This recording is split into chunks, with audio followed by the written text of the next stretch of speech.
Hello, everybody. I'm Crystal Hughes, and welcome to At Home with NCWLIFE, your local resource for all things home and real estate.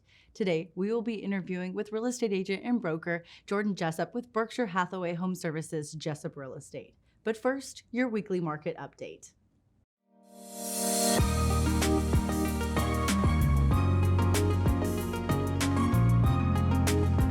In order to rent a two-bedroom home in Washington without sacrificing more than 30% of an annual income, one would need to earn about $29.31 an hour or have an annual household income of around $60,000 a year, according to a recent report by the National Low Income Housing Coalition. According to the Census Bureau, the average household income in Wenatchee area is above $60,000. This is great news for anyone looking to rent while they are looking to purchase their next home, rent to build up credit, or purchase their first, second, or investment home. High housing costs can lead to undue stress and sacrifices for necessities that support good health, such as nutritious food and regular healthcare visits, according to an article from Medical News Today. What are officials doing to help create affordable housing for those who do not make the average household income in our greater Wenatchee area? As of July 1st, the City of Wenatchee's 2021 to 2023 homeless grant proposal took effect. This was the Chelan Douglas Homeless Fund, Consolidated Homeless Grant City of Wenatchee, and Low Income Housing Fund.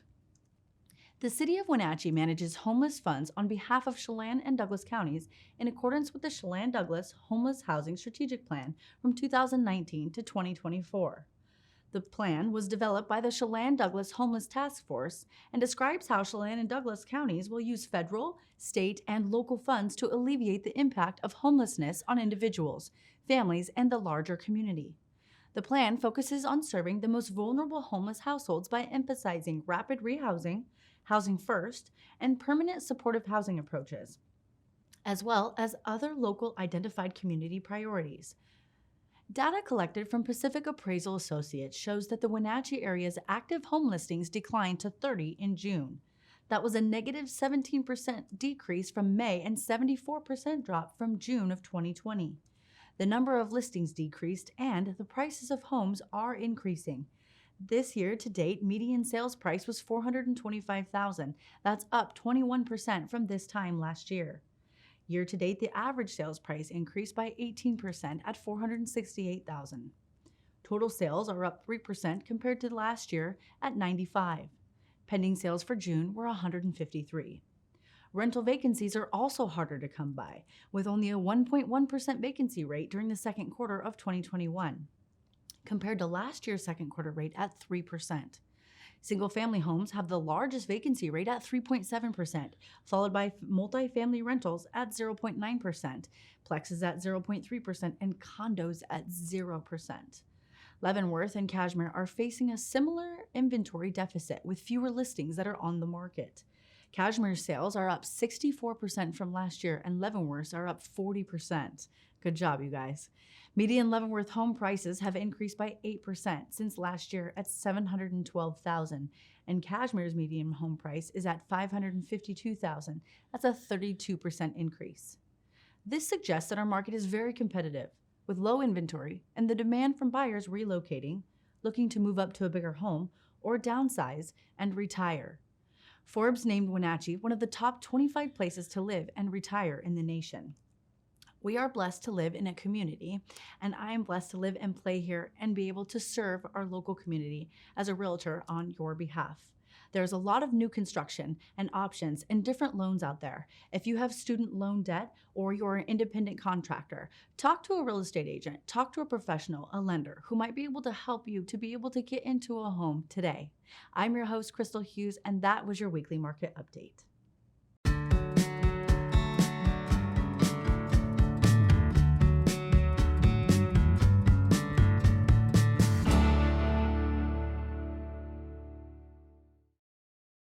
Welcome back. We're here today with real estate agent with Berkshire Hathaway Home Services Jessup Real Estate, Jordan Jessup. Thanks for being here, Jordan. Thank you for having me, Crystal. Yes. So your grandma is a real estate agent. She's the owner of Berkshire Hathaway, and your dad is a builder. Yes. So naturally, maybe you got into real estate, right? So Yes. Tell us kind of what got you really ultimately to choose real estate as a career. Well, it was definitely not my first choice. Yeah. But I kind of wound up changing career paths after I'd gotten out of college. Yes. And my degree was in anthropology, so I loved working with people and learning about people. And So that was your first choice, was anthropology? actually, my first choice was occupational therapy. Okay. So I kind of took a little gap before I went to grad school and got pulled in different directions. And I found out that I just really loved marketing and working with people. And that's kind of where that real estate thing came into play. Naturally led into it. So you have Yes. family, and so Yes. your dad's a builder. So how long have you been selling real estate now, licensed realtor? Okay, so for about 2 years. Yeah. A little over 2 years. Yes. But working with a company for a little over 5 with their marketing. And that's with Berkshire Hathaway Jessup Real Estate. Correct. But also, I work with Jessup Home Design as well. So I'm kind of the little bit of the other half of him too. Excellent. So talk about Jessup Home Design. Who's Jessup Home Design, and what does that look like? Jessup Home Design, the owner, president, is Alan Jessup, who is my father. Yeah. And he is a new construction residential builder. Excellent. So you help represent those, sell them. You also help with the design and picking out land, finding where to build, and designing, and then planning for future resale, correct? What it's going to look like, how that's going to cost. Correct. Yes. Yeah. It's more hands-on in his aspect. I'm more of the paperwork, but we definitely are a team, and I really enjoy working with him. I bet. That's so fun. You guys have deep roots in the valley. So Yes. how fun is that? Okay, so talk a little bit about where your subdivisions are, where developments are, where are you guys building as Berkshire as a whole? Because you have a lot of builders that, Yes, we do. as agents, Harley Cooper, with Cooper Investments. So you have different real estate agents, and even yourself represent a couple builders. So where are you guys kind of at, and who are those builders? Cool. So we have myself as a realtor for Jessup Home Design, of course. I also represent Christian Dore. Both of those builders are building in Mount Springs subdivision. Mount Springs is a subdivision that's off of 8th and Nile, close to the Highlander Golf Course, actually developed by Jessup Home Design. Yeah. That's right. So yes, very exciting that we get to be a part of that. We will have, wrapping up phase 1 now, we'll have another phase hopefully coming on the market here shortly. So keep your ears out for that one. Beautiful. And then we have Element Homes, who Shelby Turner in our office represents. They're up at BB Orchards right now, and we'll soon have some lots over in Sunny Slope, as well as building in the Chinook Village. Excellent. And then we have Peggy Lord and Wendy Jones, who represent Village Life, and they are all over as well. They have homes coming on in Mountain Springs Subdivision 2, as well as over in Sunny Slope area, and then they will have a new subdivision coming up shortly, Luxury Estates, Ooh, and that's going to be in East Wenatchee as well. So beautiful. that's nice, taking advantage of the East Wenatchee homes. And then obviously, you know, Harley Cooper with CNC Investments. Exciting that she gets to work with her husband and family business, just like myself too. Yeah. And they have East Haven Estates, and then there will be some more coming up off of 21st and Cascade. That's so wonderful. I mean, it's so needed because we haven't had enough inventory, right? We've had an inventory shortage for a while. Yes. And a shortage of workers and availability for people to build. And some builders are 6 months to 2 years even out, right? Unfortunately, yes. Yeah. So with that, prices have increased. Like they went up like 200+%, and then they've come down over the last month. So with that, what do you kind of foresee for the rest of 2021? If someone right now is sitting at home going, should I build? What is even going to happen? What are you telling people right now about what we kind of foresee for construction for the rest of the year and pricing? So, you know, thankfully we have prices kind of slowly lowering. And I will give them that information, but unfortunately, I can't predict the future. So for me, you know, I'm telling them, if it's something you're interested in, start the conversation, start your research with the builder that you're, you know, wanting to go with, and then let the process kind of follow and just find out with what their price per square footage is, and if that, you know, your means can meet that. So why is it really important that someone meets with a professional in the beginning of the process? A lot of people want to start the process, go through it, try to find a lender on their own, try to figure out the process, maybe where to build, land, find all that stuff, and then they want to meet with a professional. Why is it really important that they meet with a professional in the very beginning, right up front? Do you mean a real estate agent? Yes, and or professional. Yeah, like a lender and or, you know, yes, correct, yeah. So I guess I would say it's more important for someone to start with a professional, whether it be a lender, agent, or a builder, because it depends on where you're looking to buy and or build. Right. To have someone local is really important in my perspective. There's going to be wonderful professionals all over the state or in different states, but they can't be as hands-on if they're not local. And if you were to pick a local real estate agent, you start with them, they can give you a full set of local builders and local lenders, and then really everybody can come together and work as a team, which is just going to in turn provide for you even better. Right. And things have changed a lot, right? So even over the last year for new construction and for real estate. So we used to be able to do LRR, lot release request forms, and there was a lot of pre-sales happening. And now they're either being sold before they hit the market or they're waiting until they're almost completed to hit the market in some cases, right? Absolutely. Because of the unknowns of pricing as well. Correct. Yes. So what are you foreseeing? Kind of, I know, like you said, you can't really foresee the future, but where from what you've seen this last year to now, where do you see kind of the builders and the buyers' behavior coming in? Well, I'm hoping to see more people going towards that new construction, especially with, you're not going to be fighting as much to get a home if you're working with a new construction. Regarding multiple offers, you mean? Correct. Okay. Yes. You won't be fighting for that price. What your price is going to be what your price is unless you tack on extras or what I like to call goodies in your house. That's what's going to make your price fluctuate, not fighting for something. So I hope that as costs kind of slowly lower a little bit for materials, then building will increase. That would be my hope. Unfortunately, I can't predict that, but it would be really amazing to see it go that way. Excellent. And with interest rates remaining super low, and especially with Thankfully. jumbo loans, we're able to see new construction being completed with conventional types of loans. And also statement loans are coming into play now too, which is really exciting. I have a few clients who have actually been able to work on and utilize those, and it's been very eye-opening for them, and for people like ourselves who are real estate agents. Statement loans could really help too. Okay, so we're going to talk about statement loans. We're going to talk a little bit more about new construction and what's coming up next in the market right after this quick commercial break.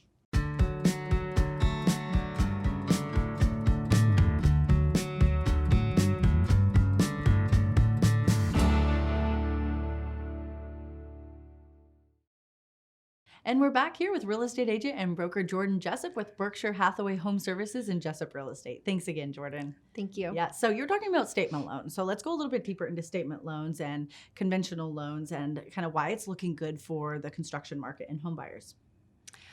Well, if you're an independent contractor like myself, let's say, I've only been selling for 2 years. If I wanted to show that, hey, I'm a really good buyer, but I don't have that 2-3 years worth of taxes fully built up, that's where that statement loan can come into play and show, look at what's going into my account consistently. I promise you that, I am worth this and I have great credit, and that can kind of take a place of waiting that time limit. Excellent. So, and that's taken effect when?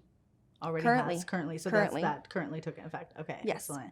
So is that specifically for new construction or is that for all types of loans? For all types of loans. So all types of loans for independent contractors. Yes. Beautiful. I love that. Okay.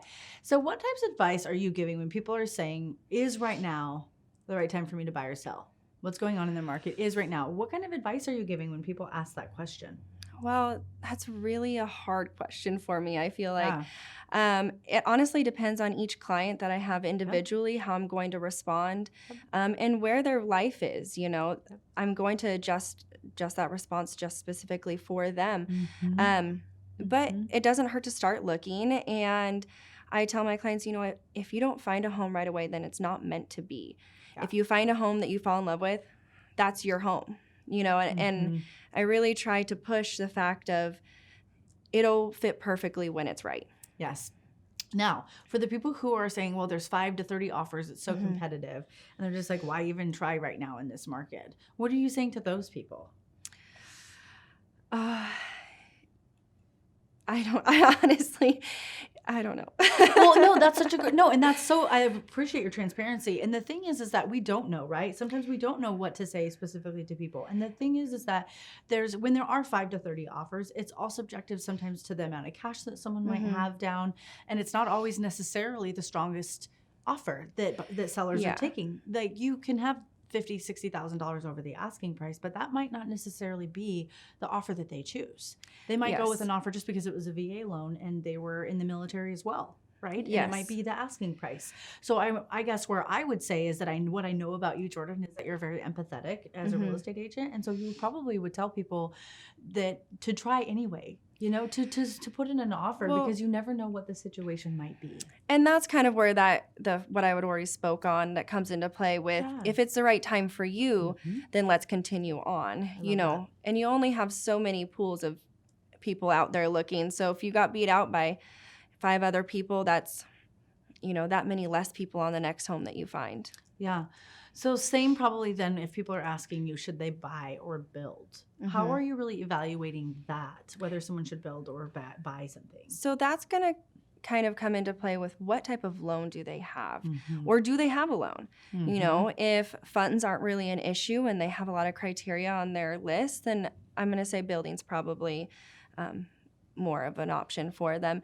If they have an FHA or a USD loan, then, you know, buying versus building. So I kind of base my response on what their loan is, how much cash flow do they have, do they need assistance or not need assistance. And time frame too, right? Because if they need to move sooner than later, probably not building is the best. Right? Yes, exactly. Time to wait. And or selling, right? So sometimes people are like, well, we have to sell our house first, but we have nowhere to go. Or rentals, you know, moving into a rental for a little bit is an option, right? I even know a real estate agent that is a builder also, and she's currently renting with her family because they're waiting for their new home to be built. They sold their last house. That way it was sold. And then they can move forward. So yes, and with that, I kind of have to be careful with what I say as well, because I have clients who they have a home and, you know, they could get great equity out of it. But with that being said, are they going to be moving into a home that's the same as what they're just moving out of? Right. You know, are they going to be able to move up? Unless they're looking to downsize, that might be a little bit different, but just need to make sure they're going to get that value in return that they're looking for. That's a great point. That's a very, very great point. So with, you know, again, we don't have a crystal ball. We can't see the future, but a lot of people talk about the fear of the market crash from before. And as we know, the guidelines for, you know, getting loans are different, and they're not giving them away like candy as they were before. More people have equity, but there's still this fear of bubble or market crash. So in your professional opinion, and without foreseeing the future, where do you think locally for our economy, what we will anticipate to see? A dropout, a leveling, where between like this year and maybe the next couple of years? From what I've been reading, I think that there's word that there may be an adjustment. You know, I haven't really, no facts have come across officially as any bubble being out there. So I wouldn't more so worry about that, just that there may be an adjustment to come. Sure. And what does an adjustment in the real estate world look like? You know, as far as our supply and demand, a leveling of prices, maybe prices coming down just a little bit more. Just a little bit, yes. Yeah. And, you know, there may be more sellers. Our inventory may peak as things kind of slow down. They may feel more comfortable with being able to sell, with the likelihood of them being able to quickly get into their next home. Sure. Do you think if we had 1,000 homes come on the market that we'd have an overload of inventory, or do you think we'd have just enough buyers to buy them all? Well, 1,000 homes is a lot of homes, but there are so many buyers out there right now that are fighting, you know, tooth and nail to get a home. So I don't think that we would have an issue. Yeah. So then it makes me wonder, will the prices then go down if we have that much demand, right? Like, so what's going to be the adjustment? Down a little bit. You know? Yeah, so then if more homes came on the market, so people just need to list their houses and they'll have more places to go. Yes, that's the word. List. List your house. And call us. That's right. So if someone wanted a consultation on building a home, getting new construction built, or just a home buyer consultation, maybe an investor, what does that look like? How do they get a hold of you? I'm pretty easy to get a hold of. I'm not, so good for you. Oh. No, I'm just kidding. They could call Berkshire Hathaway, Jessup Real Estate, and we have a great staff there. So any one of our gals will point you in the right direction, whomever you're looking for. And then I have a personal website. Okay. It's just my name.com, just jordanjessup.com. Love it. As well as all your social media, Facebook, LinkedIn, Instagram. So, and I try to get back to people as fast and promptly as I can. Usually if I can't answer a phone call, I let you know that I'll be back to you within 24 hours. That's our fiduciary responsibility is to get back with our clients in 24 hours. I try right? to rein it in a little bit. You're probably an hour. You're so good at your job. Well, is there anything else you would like to leave with the viewers today? Not so much. Just enjoy and looking forward to, meeting new people daily. If you see me, please come over and say hello. I love new conversations. And so, thank you for having me. Absolutely, Jordan. We'll look forward to doing a deal with you very soon. Yes. Okay. All right, you guys. That was broker Jordan Jessup with Berkshire Hathaway Home Services and Jessup Real Estate. We'll see you here next week at home with NCWLIFE.